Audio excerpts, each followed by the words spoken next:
জেলা সদর বিলোনিয়াকে ব্রাত্য রেখে গত 18 জুন মঙ্গলবার সাবরুম থেকে কাঞ্চনজঙ্ঘা এক্সপ্রেস পাড়ি দেয় শিয়ালদহের উদ্দেশ্যে। দক্ষিণ জেলার সদর বিলোনিয়া রেল স্টেশনে কাঞ্চনজঙ্ঘা এক্সপ্রেসের স্টপেজ না দেওয়ায় ক্ষোভে ফুঁসছে সাধারণ জনগণ।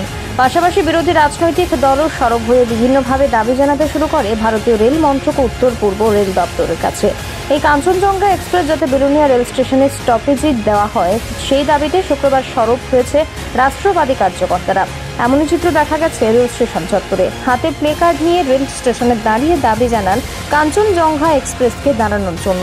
এখন এই দাবি রেল মন্ত্রক কতটুকু কার্যকরী ভূমিকা নেন, নাকি বিলোনিয়া রেল স্টেশনকে ব্রাত্য রেখে বিলোনিয়া বুকের উপর দিয়ে ছুটবে কাঞ্চনজঙ্ঘা এক্সপ্রেস, সেটাই দেখার বিষয়।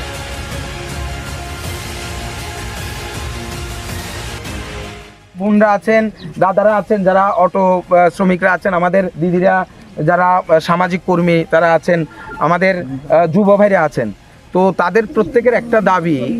আজকে কয়েকদিন ধরে আপনারা একটা জিনিস লক্ষ্য করছেন যে মানুষের মধ্যে ইচ্ছাটা কি, মানুষের ইচ্ছাটার প্রতিফলন আপনারা সামাজিক মাধ্যমেও দেখতে পাচ্ছেন।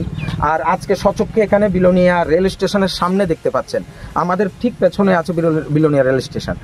দাবিটা হচ্ছে আমাদের যে রাষ্ট্রবাদী সরকার, আমাদের রাষ্ট্রবাদী সরকার দেশের স্বার্থে, রাজ্যের উন্নয়নের স্বার্থে কাজ করে যাচ্ছেন, প্রতিনিয়ত কাজ করছে। সেখানে কোনো ধরনের আমাদের মধ্যে কোনো ধরনের সন্দেহ আছে না। আমাদের রাষ্ট্রবাদী সরকার আমাদের উন্নয়নের স্বার্থে, দেশের এবং রাজ্যের উন্নয়নের স্বার্থে কাজ করছে বলেই আমাদের অকল্পনীয় কাজ, যেটা আমরা ভাবতেই পারি না আমাদের এই অত্র অংশের মানুষ, যে সাবরুম থেকেও একটা ট্রেন, সেই দূরপাল্লার ট্রেন ছাড়বে সাবরুম থেকে, ওইটা ভাবতেই পারি না।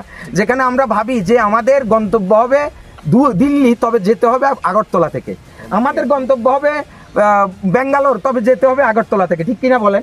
আমরা আগরতলাকেই আমাদের প্রথম স্টপেজ ধরি বাইরে, বিদেশে, বাইরে বহিরাজ্যে যেতে হলে।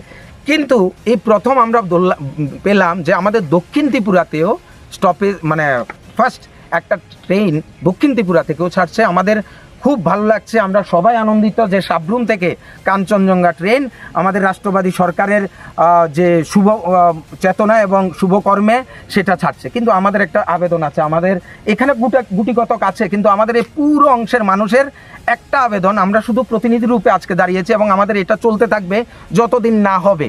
এটা হচ্ছে বিলোনিয়াতে অন্তত 2 মিনিটের জন্য কমসে কম একটা স্টপেজ দেওয়া কাঞ্চনজঙ্ঘা এক্সপ্রেসটার। কেন দেখেন, আজকে এই পর্যায়ে রাজনগর সুদূর সে গৌরাঙ্গ বাজার থেকে যদি একটা লোক মনে করে সাবরুম থেকে উঠবে, তাহলে তাকে সাবরুম যেতে যতক্ষণ সময় লাগে তার থেকে কম সময়ে চলে যাবে সে আগরতলা। তো সাবরুম স্টপেজে যাওয়ার থেকে সে আগরতলা প্রেফার করবে। তো আমাদের কথা হচ্ছে, আমাদের এই শান্তির বাজার, ঋষ্যমুখ, রাজনগর, বিলোনিয়া, এই যে 4টা বিধানসভা, পাশাপাশি এতগুলো মানুষ, তাদের একটা আবেদন হচ্ছে যে যদি বিলোনিয়া স্টপেজ হয়, এটা যেহেতু প্রাণকেন্দ্র, এটা যেহেতু মিডল সেন্টার, স্টপেজ হলে তাহলে আমাদের এখানে মানুষগুলো সুবিধা পাবে যাওয়া আসার ক্ষেত্রে, এটা যে কোনো বিষয় হোক বা বহিরাজ্যে যাওয়ার ক্ষেত্রে। আমাদের যে কাঞ্চনজঙ্ঘা এসছে দক্ষিণ ত্রিপুরা, আমরা খুবই খুশি। কিন্তু খুশির মধ্যেও আমরা এই জিনিসটা ভেবে দেখছি যে যদি আমরা কাঞ্চনজঙ্ঘা ধরার জন্য সাবরুম যাই, সেটা আমাদের আগরতলা যাওয়া একই সমান। তো আমাদের এখানে যেহেতু কাঞ্চনজঙ্ঘা দক্ষিণ ত্রিপুরা এসছে, আমরা এখানে 4টে বিধানসভা বঞ্চিত হয়ে গেছে, যে ঋষ্যমুখ, রাজনগর, বিলোনিয়া, শান্তির বাজার, 2টা মহকুমা, 4টে বিধানসভা, প্রচুর লোক আমরা বঞ্চিত হয়ে গেছে। তো আমি রেল দপ্তরের কাছে অনুরোধ করব যাতে বিলোনিয়া, মানে বিলোনিয়া নাম শুধু বিলোনিয়া স্টেশন, এটা অনেকটা এরিয়া নিয়ে বিলোনিয়া, তো এখানে যাতে 2 মিনিট বা 5 মিনিট বা 3 মিনিট দাঁড়ায়, তাহলে জনগণের স্বার্থে আমাদের আজকের এই আন্দোলন, আমরা খুশি হব, জনগণের স্বার্থেই খুশি।